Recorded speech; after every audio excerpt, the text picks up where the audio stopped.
చూడండి, నిర్గమాకాండం 12వ అధ్యాయము, నిర్గమాకాండం 12వ అధ్యాయము 11వ వచనం 12వ వచనం చదవండి ఒకసారి. మీరు దానిని తినవలసిన విధమేమనగా మీ నడుము కట్టుకొని, చెప్పులు తొడుక్కొని, మీ కర్రలు చేతపట్టుకొని త్వరపడుచు దానిని తినవలను. అది యెహోవాకు పస్కా బలి.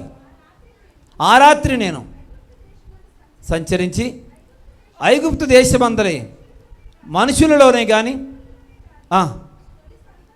జంతువులలో కానీ తొలి సంతతి అంతయు హతము చేసి అందరికీ తీర్పు తీర్చెదను. నేను యెహోవాను. దేవునికి స్తోత్రం. అక్కడ పిల్లరా 11వ వచనంలో మనం క్లియర్గా చదివాము, కర్రలు చేత పట్టుకొని. అది ప్రక్కన పెట్టకూడదు, చేతిలోనే ఉండాలా పిల్లరా. అది చేతిలో ఉంటేనే నీ విజయం. దేవుని గ్రంథము ఎప్పుడూ నీ చేతిలో ఉండాలి. పరిశుద్ధ గ్రంథము నీ చేతిలో అనేక సార్లు కనపడాలి. ఆ గ్రంథాన్ని తెరిచి చదువుతూ ఉండాలి. ఆ వాక్యాన్ని హృదయం అనే పలకల మీద రాసుకుంటూ ఉండాలి. పరిశుద్ధ గ్రంథాన్ని ఎప్పుడు ప్రక్కన పెడితే నీ బలం పోయినట్లే. దేవునికి స్తోత్రం. హల్లెలూయా. గ్రంథము నీ హృదయములోను, గ్రంథము నీ చేతిలోను పిల్లలు ఉంటే నువ్వు బలము కలిగిన వ్యక్తిగా జీవిస్తావు. వీళ్ళు దావీదు విజయం సాధించడానికి అతడు బహు బలహీనుడైనప్పటికీ, లేక బాల్యదశలో ఉన్నప్పటికీ, అతడు పిల్లలు ఏ రకాలైనటువంటి యుద్ధోపకరణాలు ధరించకపోయినప్పటికీ కూడా గొలియాతును చాలా సులువుగా అతడు సంహరించగలిగాడు. పిల్లరా, దానికి గల కారణం, దావీదుకున్న బలానికి గల కారణాలు 2 అని చెప్పాను. 1 అతడి యొక్క మంచి నిర్ణయం. పిల్లరా, లోక సంబంధంగా నిర్ణయం తీసుకోలేదు, ఆత్మ సంబంధంగా నిర్ణయం తీసుకున్నాడు. లోకానుసారంగా ఆలోచన చేయలేదు, ఆత్మానుసారంగా ఆలోచన చేశాడు. 2వ పిల్లరా, బలానికి గల 2వ కారణం ఏంటంటే దేవుని వాక్యం అనబడిన కర్రను చేతపట్టుకున్నాడు. కర్రను విడిచిపెట్టలేదు. ప్రియ సహోదరి సహోదరుడా, నీ జీవితంలో పోరాడుతూ ఉన్నావు. విజయం సాధించాలి అనంటే శరీర సంబంధమైన దిశలోనికి, ఆ స్థితిలోకి వెళ్ళిపోకు. శరీర సంబంధమైన ఆలోచనలోకి వెళ్ళిపోకు. మనుషులు ఏ ఒక్కరు నీకు సలహా ఇచ్చినా శరీర సంబంధంగా పోరాటానికే సలహాలు ఇస్తారు. పిల్లరా, ఒక్క దైవజనుడు మాత్రమే ఆత్మ సంబంధంగా పోరాడడానికి నిన్ను పురుగొలుపుతాడు. దేవునికి స్తోత్రం. హల్లెలూయా. ఆత్మీయులు మాత్రమే ఆత్మ సంబంధంగా పోరాడడానికి నీకు సలహాలు ఇస్తారు, కానీ ఆ సలహాలు నీకు నచ్చవు. శరీర సంబంధంగా పోరాటం కోసం పురుగొలిపే మనుషుల సలహాలు నీకు నచ్చుతాయి, వారి మాటలే మనం వింటాం. ప్రియ సహోదరి సహోదరుడా, అవి నీ జీవితానికి నష్టాన్ని కలిగిస్తాయి. కనుక ఈరోజు దైవజనుల దగ్గరికి వెళ్తే దైవజనులు వద్దంటారు, ఆపేస్తారు. కాబట్టి ఆయన దగ్గరికి వెళ్ళొద్దు, నువ్వు డైరెక్ట్గా అక్కడికి వెళ్ళిపో, డైరెక్ట్గా నువ్వు ఎక్కడ చెప్పాలో అక్కడికి వెళ్ళిపో అని లోకానుసారమైన సలహాలు ఇచ్చేటువంటి మనుషులు ఎంతోమంది ఉంటారు. ప్రియ వాక్యం ఉంటున్న సహోదరి సహోదరుడా, ఈరోజు విజయం కాదు, అంతిమంగా మన జీవితకాలం విజయాన్ని సాధించాలి అంటే మనందరికీ దేవుని యొక్క బలం అవసరం. హల్లెలూయా. హబక్కుకు మాట్లాడుతున్నట్లుగా, ప్రభువు యెహోవాయే నాకు బలం, ఆయనే నా శక్తి యొక్క రహస్యం. ఆయన నా కాళ్ళను లేడి కాళ్ళ వలె చేస్తాడు. ఒకరోజు నన్ను ఉన్నతమైన స్థలాల్లోకి ఎక్కిస్తాడు. ఈరోజు నేను బలహీనుడిగా ఉన్నాను, ఈరోజు నేను అనారోగ్యంతో ఉన్నాను, ఈరోజు ఆర్థికమైన ఇబ్బందికరమైన పరిస్థితిలో ఉన్నాను, ఇప్పుడు అప్పుల సమస్యలో కూరిగిపోయి ఉన్నాను, ఈరోజు పస్తులు ఉండే పరిస్థితిలో ఉన్నాను, నేను పేదరికంలో ఉన్నాను, అనేక రకాల ఇబ్బందులు ఎదుర్కొంటూ ఉన్నానని లోపల మదన పడుతూ కృంగిపోతా ఉన్నావేమో. సహోదరి సహోదరుడు, దేవుడు చెప్తా ఉన్నాడు, హబక్కుకు వల్లే దేవుడే నా బలం, ఆయన నన్ను ఉన్నతమైన స్థలముల మీదకి ఎక్కిస్తాడు, ఆయనను విడిచిపెట్టువాడు కాదు, ఆయనను విడనాడువాడు కాదు. ఈ లోకంలో ఎవరైనా విడిస్తారేమో కానీ దేవుని బిడ్డలైన వారిని దేవుడు ఎంత మాత్రమూ విడిచిపెట్టాడు. ఆయన నిన్ను కూడా విడిచిపెట్టాడు. విశ్వసించిన నీవు కూడా దేవుని చేతిలో ఆశీర్వాదకరంగా నువ్వు అంతకంతకు అభివృద్ధి చేయబడతావు. కనుక ఏ విషయంలో కృంగిపోవద్దు, పోరాటానికి సిద్ధపడు. శరీర సంబంధమైన ఆయుధాలతో కాదు, ఆత్మ సంబంధమైన ఆయుధాలతో పోరాటానికి సిద్ధపడు. ఏలోక సంబంధమైన కర్రలతో కాదు, వాక్యం అనేటువంటి పరిశుద్ధ గ్రంథం అనబడిన కర్రతో నువ్వు బయలుదేరు.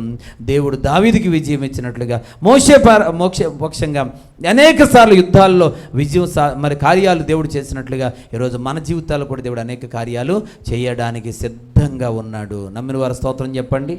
హల్లెలూయా, హల్లెలూయా, హల్లెలూయా, హల్లెలూయా, ఈరోజు నుంచి నా జీవితంలో ఏ పోరాటం చేయాల్సి వచ్చినా శరీర సంబంధమైన ఆయుధాలతో కాదు, ఆత్మ సంబంధమైనటువంటి ఆ 7 ఆయుధాలతోనే నేను పోరాటానికి సిద్ధపడతాను అన్నవారు తీర్మానించుకుంటున్నవారు ఒక్కసారి 2 చేతులెత్తి స్తోత్రం చెబుదాం. హల్లెలూయా, హల్లెలూయా. నా నోరు అనే ఆయుధంతో, నా మాటలనే ఆయుధంతో, కత్తులనే ఆయుధంతో, ఇహలోక సంబంధమైన ఏ ఆయుధంతో నేను వెళ్ళను. ఇక మీద ఆత్మ సంబంధమైన ఆయుధాలతోనే నేను వెళతాను. ఆత్మ సంబంధమైన ఆయుధాలు ఏంటో మనం చూసాం పిల్లరా. ఇక మన ఆ సమయంలో మిగుల ఓర్పు, పవిత్రత, జ్ఞానము, దీర్ఘశాంతము, దయ, నిష్కపటమైన ప్రేమ, సత్యవాక్యము. పిల్లరా 7 ఆయుధాలను గురించి మనం విన్నాం. ఈ 7 ఆయుధాలు మనం ధరిద్దాం. ఈ 7 ఆయుధాలతోనే మన యుద్ధానికి సిద్ధపడదాం పిల్లరా. ఎందుకంటే మనం పోరాడాల్సిన పోరాటాలు చాలా ఉన్నాయి. అపోస్తలుడైన పౌలు ఎఫెసీయులకు చెప్తూ అంటాడు కదా, ఇదిగో మీరు పోరాడినది మనుషులతో కాదు, ఆత్మ సంబంధమైనటువంటి పోరాటం మీరు చేయాల్సి ఉంది. ఆకాశ మండలమందున దురాత్మల సమూహాలతో మీరు పోరాడాల్సి ఉంది. కనుక ఈ విషయంలో మీరు జాగ్రత్తగా ఉండండి అని పిల్లలు పౌలు గారు హెచ్చరిక చేసినట్లుగా మనము కూడా పోరాటానికి సిద్ధపడదాం. పోరాటానికి పారిపోవద్దు, నేను పోరాడలేనండి అని వెనక తగ్గొద్దు. పిల్లలు నీ జీవితంలో ఎప్పుడు కూడా వెనక తట్టు చూస్తే నువ్వు దేవుని రాజ్యానికి చేరలేవు. మనందరం కూడా ముందుకే చూడాలా. హల్లెలూయా, హల్లెలూయా. ఎన్ని రకాల శ్రమలు రానివ్వండి, శోధనలు వస్తున్నాయా రానివ్వండి, కష్టాలు వస్తున్నాయా రానివ్వండి, నిందలు అవమానాలు వస్తున్నాయా రానివ్వండి, మన ఇబ్బంది పెట్టే పరిస్థితులు వస్తున్నాయా రానివ్వండి. పిల్లరా ఈరోజు ఎన్ని మనం సహించగలిగితే అంతా గొప్పవారం అవుతాం. హల్లెలూయా. ఒకసారి యేసు వైపు చూద్దాం, మన రక్షకుడైన యేసు ప్రభు వైపు చూద్దాం, మన మాదిరి అయినటువంటి యేసు క్రీస్తు వైపు చూద్దాం. ఆయన మనకు మాదిరి ఉంచి వెళ్ళిపోయాడు పిల్లరా, మాదిరి ఉంచి వెళ్ళిపోయాడు. కనుక ఆయన మౌనాన్ని ఒకసారి మనం ధ్యానం చేద్దాం, ఆయన యొక్క సహనాన్ని మనం ధ్యానం చేద్దాం, ఆయన ఓర్పును మనం ధ్యానం చేద్దాం. పిల్లరా ఆయన ఎందుకు అలా ఉన్నాడు, మన తండ్రి ఎందుకు అలా ఉన్నాడు, నేనెందుకు అలా ఉండలేకపోతున్నాను.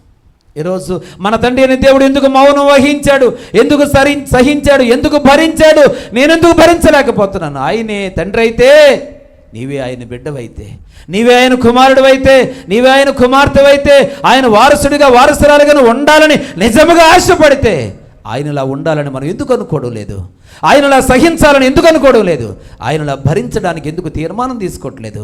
ఎన్ని సంవత్సరాలు అయినా కానీ ఆయన వేరుగా ఉంటున్నాడు, నువ్వు వేరుగా ఉంటున్నావు. ఆయన ఆలోచన విధానం వేరుగా ఉంటుంది, మన ఆలోచన విధానం వేరుగా ఉంటుంది. ఆయన మాట్లాడే తీరు ఒకలాగా ఉంటుంది, నీ నోటి మాటలు మరొకలాగా వస్తూ ఉన్నాయి. ఆయన జాలి కలిగిన వాడిగా మాట్లాడితే నువ్వు కఠోరంగా మాట్లాడుతూ ఉన్నావు. ప్రియ సహోదరి సహోదరుడా, నీ హృదయాన్ని కఠినం చేసుకోవడం ఇదంత మాత్రం మంచిది కాదు. దేవుణ్ణి చూడాల్సిన అవసరం ఉంది. ఆయన పిల్లరా ఆ భూమికి ఆకాశానికి మధ్యలో వేలాడుతూ పిల్లరా ఆ విలపించినటువంటి సందర్భం మనకు తెలుసు, ఆయన రక్తం కారుస్తున్న సందర్భం మనకు తెలుసు. పిల్లరా ఆయన ఎంతగా సహించి భరించి ప్రేమ కనపరిచాడో మనకు తెలియంది కాదు. పిల్లరా తన విరోధులను సైతం, తను చంపుతున్న వారిని సైతం పిల్లరా ఆయన చూసినటువంటి సందర్భం, క్షమించిన సందర్భం, వారి కొరకు ప్రార్థన చేసిన సందర్భం పిల్లరా ఈరోజు మనకు మాదిరికరంగా ఉండదా? వాక్యం ఉంటున్న సహోదరి సహోదరుడు, ఒకసారి ఆయన వైపు చూద్దాం.